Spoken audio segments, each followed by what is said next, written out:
s'amusait dans la cuisine pour boire un verre d'eau en pleine nuit. Il était passé minuit, et la maison aurait dû être silencieuse, mais j'entendais des voix étouffées venir de la salle à manger. Mes parents étaient souvent de couche tard, mais là, c'était différent, Sophie, a dit. Je m'arrêtai sur le pas de la cuisine, la main posée sur l'interrupteur. Il y avait quelque chose dans notre intimité d'estomac. Elle a toujours été naïve, murmura ma mère, Elena, avec un rire qui me glaça le sang. Ce n'était pas son rire habituel, chaleureux, c'est pourquoi, qu'est-il pas. Utilisons ses économies pour payer ce voyage. Mon père, Victor, répondit avec un murmure complice comme je ne l'avais jamais entendu auparavant. Toutes ces années à faire des doubles shifts au café, à économiser chaque centime pour son fonds universitaire. Tu te souviens à quel point elle était fière quand elle a atteint 40 000 ? 50 000 maintenant, non ? Mes jambes faillirent se dérober.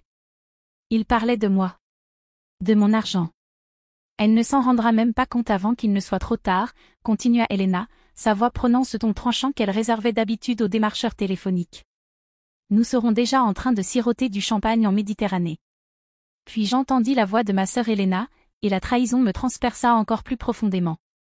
Elena, que j'avais aidée pendant ces années d'université, qui m'avait emprunté de l'argent d'innombrables fois en promettant de me rembourser un jour.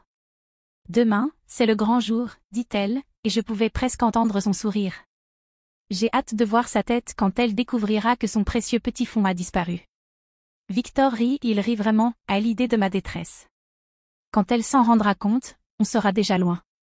3 semaines en Europe, toutes dépenses payées, grâce à notre bourreau de travail préféré. Je m'adossai contre le mur froid de la cuisine, le cœur battant si fort que j'étais certaine qu'ils allaient l'entendre résonner dans toute la maison. Ma bouche devint sèche tandis que le poids de leur conversation m'écrasait. Ce n'était pas une mauvaise blague ou un malentendu. C'était un vol prémédité. Par ma propre famille. Ma propre sœur. La compagnie de croisière a appelé aujourd'hui, poursuivit Elena en faisant bruire ce qui semblait être des papiers. Tout est confirmé. Cabine en première classe, excursion à Rome, Barcelone, les îles grecques. Le total est juste en dessous de 52 000, mais avec la contribution d'Elena grâce à son salaire d'enseignante, c'est bon. Quelle contribution, ricana Elena. Je ne vais pas dépenser un seul centime de mon propre argent alors qu'on a accès au sien. Elle me le doit bien, après toutes les fois où elle m'a fait culpabiliser pour lui avoir emprunté. La pièce se mit à tourner légèrement alors que je glissais le long du mur pour m'asseoir sur le lino glacé. 23 ans, et j'avais vécu dans cette maison comme une idiote complète. Chaque sacrifice que j'avais fait ces 5 dernières années me revint en mémoire comme un diaporama dévastateur. Faire des doubles shifts au café pendant que mes amis allaient à des fêtes. Porteur les 3 mêmes tenues en boucle parce que chaque dollar allait dans mon fonds pour l'université. Manger des sandwichs au beurre de cacahuètes tous les jours pendant que mes collègues commandaient des plats à emporter. Refuser des dizaines d'invitations parce que je ne pouvais pas me permettre une place de cinéma, un dîner dehors ou un week-end. Tout ça, chaque sacrifice, chaque moment de privation, chaque fois où j'avais été fière en voyant mon solde bancaire augmenter, menait à cette trahison. Je me souvins du jour où j'avais atteint mon premier objectif, 10 000 $. J'étais si excitée que je les avais appelés depuis le parking de la banque, les larmes de joie coulant sur mon visage. Elena m'avait félicité, Victor m'avait dit qu'il était fier, et Elena m'avait serré dans ses bras quand j'étais rentrée, disant qu'elle admirait ma détermination. Des mensonges. De la comédie. Elle a toujours été la responsable, disait maintenant Victor, une moquerie dans la voix. Économiser pour l'école vétérinaire comme une sorte de sainte. Eh bien, son comportement de sainte va enfin nous rapporter, à nous. Tu te souviens quand elle avait 16 ans et qu'elle a donné l'argent de son job d'été pour aider à payer la robe de bal d'Elena, ajouta Elena. Même à l'époque, je savais qu'on pouvait compter sur elle pour être généreuse quand il le fallait. Généreuse, ricana Elena. Plutôt crédule. Elle croit vraiment qu'on la considère comme notre égale dans cette famille, alors qu'elle a toujours été la vache à lait. Ces mots me frappèrent comme des coups physiques. Vache à lait. Toutes ces années, alors que j'essayais de les rendre fiers, d'être la fille responsable qui pouvait aider la famille en cas de besoin, ils ne m'avaient vue que comme une simple source d'argent. Je repensais à tous ces anniversaires où ils m'avaient offert des cadeaux pratiques, une tasse, un pull quelconque, tandis qu'ils couvraient Elena de bijoux coûteux et d'appareils électroniques. Je repensais à toutes ces fois où ils m'avaient demandé, d'avancer, l'argent pour les factures ou les courses, de l'argent qui ne m'avait jamais été remboursé. Je repensais à la fierté dans la voix de ma mère quand elle parlait de ma rigueur à ses amis, et je réalisais maintenant que ce n'était pas de la fierté envers moi, mais de la fierté envers sa propre ruse d'avoir élevé une victime parfaite. La banque ouvre à 9 heures, dit Victor, et j'entendis à nouveau des papiers qui se froissaient. J'irai dès l'ouverture avec sa carte. Le code, c'est toujours sa date de naissance, non? Elle n'a jamais été très imaginative pour ce genre de choses. Ma date de naissance. Bien sûr qu'il la connaissait. Je ne l'avais jamais changée, parce que je leur faisais totalement confiance. La naïveté qu'ils méprisaient venait de l'amour, un amour qui, visiblement, n'avait jamais été réciproque. Assure-toi de tout retirer d'un coup, conseilla Elena. On ne peut pas risquer qu'elle se doute de quelque chose si elle voit plusieurs retraits. Et si elle vérifie son compte demain, demanda Elena. Elle ne regarde jamais avant la fin du mois, répondit Elena avec une assurance qui me donna la nausée.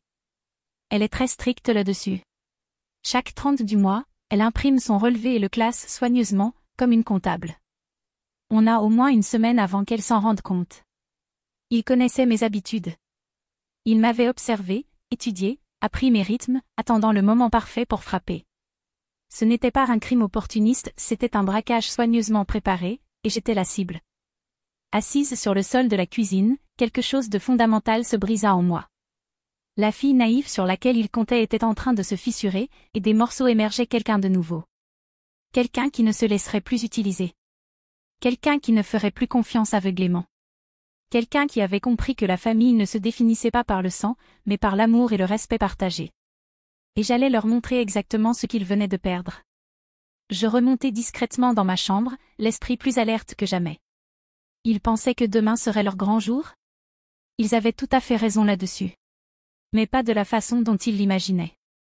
Je passai la nuit à planifier avec une précision méticuleuse qu'ils ne m'avaient jamais cru capable d'avoir. À 3 heures du matin, j'avais déjà recherché des appartements, appelé une société de déménagement ouverte 24h24 et pris rendez-vous dans 3 banques différentes pour la première heure du matin. À 5 heures, j'avais empaqueté mes affaires les plus importantes dans 2 grandes valises que je cachais dans mon placard. À 7 heures, pendant qu'il dormait encore paisiblement, rêvant de coucher de soleil méditerranéen et de champagne, j'étais à la première banque, ouvrant un nouveau compte à mon nom uniquement. À 8h30, j'avais transféré chaque centime de mes économies sur ce nouveau compte et clôturé l'ancien. La conseillère, une femme aimable nommée Madame Rodriguez, semblait impressionnée par mon efficacité. C'est une bonne chose de repartir sur de nouvelles bases avec un compte à votre nom, me dit-elle en me tendant ma nouvelle carte. Beaucoup de jeunes laissent leur famille en profiter sans le savoir. Si seulement elle savait à quel point ces mots étaient prophétiques. À 8h45, j'étais de retour chez moi, assise à la table de la cuisine avec une tasse de café et mon ordinateur portable, faisant semblant de chercher un emploi tout en comptant intérieurement les minutes jusqu'à ce que Victor arrive à la banque pour ne rien y trouver. Elena entra la première dans la cuisine, les cheveux encore enroulés dans des bigoudis, portant le peignoir en soie que je lui avais offert pour la fête des mères avec de l'argent que je n'avais pas les moyens de dépenser. « Bonjour, ma chérie », dit-elle d'une voix mielleuse. « Tu es déjà levée ? » ?»« Je n'ai pas dormi, répondis-je honnêtement. Trop excitée par l'avenir. Elle sourit à cela, pensant probablement que je parlais de mes études de vétérinaire, ce rêve qu'elle s'apprêtait à anéantir. « C'est merveilleux, ma chérie. De grandes choses t'attendent. » Victor arriva ensuite, déjà habillé, regardant sa montre avec une impatience à peine dissimulée. Il attrapa ses clés sur le comptoir et embrassa Elena sur la joue. « Je reviens dans 1 heure, dit-il. Je dois faire quelques courses. » Elena entra la dernière, bondissant presque d'anticipation. Elle jetait sans cesse des regards à l'horloge, essayant de cacher son sourire. « Quelle belle journée !» lança-t-elle sans s'adresser à personne en particulier. « J'ai un très bon pressentiment pour aujourd'hui. » Moi aussi, acquiesçai-je en buvant une gorgée de café. Je pense qu'aujourd'hui, tout va changer. À exactement 9h47, mon téléphone vibra, un message de Victor, « Appelle-moi. » Maintenant. Je laissai passer. À 9h52, le téléphone d'Elena sonna. Je la vis passer de la confusion à la panique en quelques secondes en décrochant. « Comment ça, le compte est vide ?» chuchota-t-elle d'un ton tranchant, en se détournant de moi comme si je ne pouvais pas entendre chaque mot. « C'est impossible. » Vérifie encore. Mon ordinateur émit une alerte pour un nouvel email.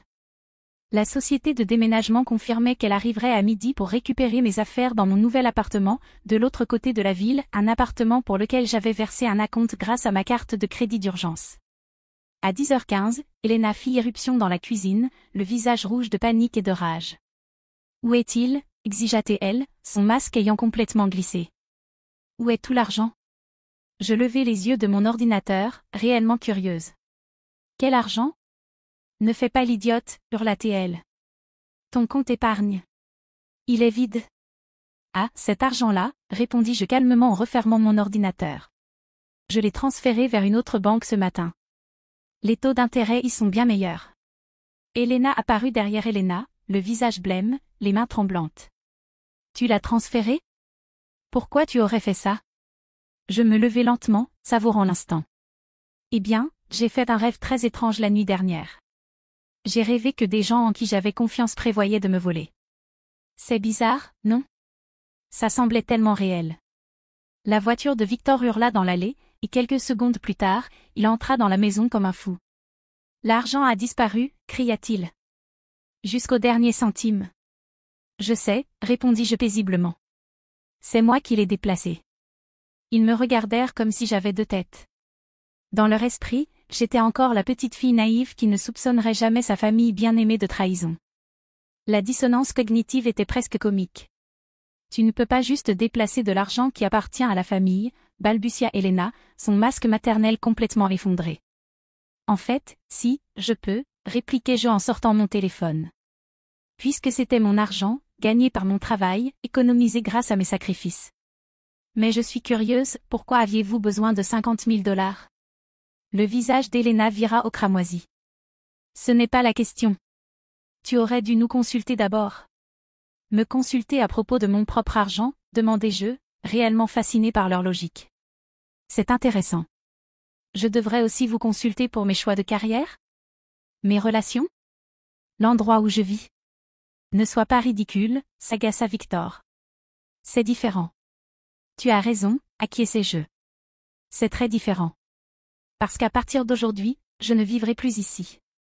Le silence qui suivit fut assourdissant. Je pouvais presque voir leurs esprits paniqués essayer de comprendre comment leur victime parfaite avait soudainement sorti les griffes. « Que veux-tu dire » murmura Elena. « Je veux dire exactement ce que j'ai dit. J'ai loué mon propre appartement. Les déménageurs viendront à midi pour prendre mes affaires. » Je fis une pause, pour que ça s'imprime. Oh, et j'ai mis une alerte de fraude sur mon nouveau compte, au cas où quelqu'un tenterait d'y accéder sans mon autorisation. Elena perdit alors complètement son sang-froid. Petite ingrate. Après tout ce qu'on a fait pour toi. Tout ce que vous avez fait pour moi, répétai-je, sincèrement intriguée.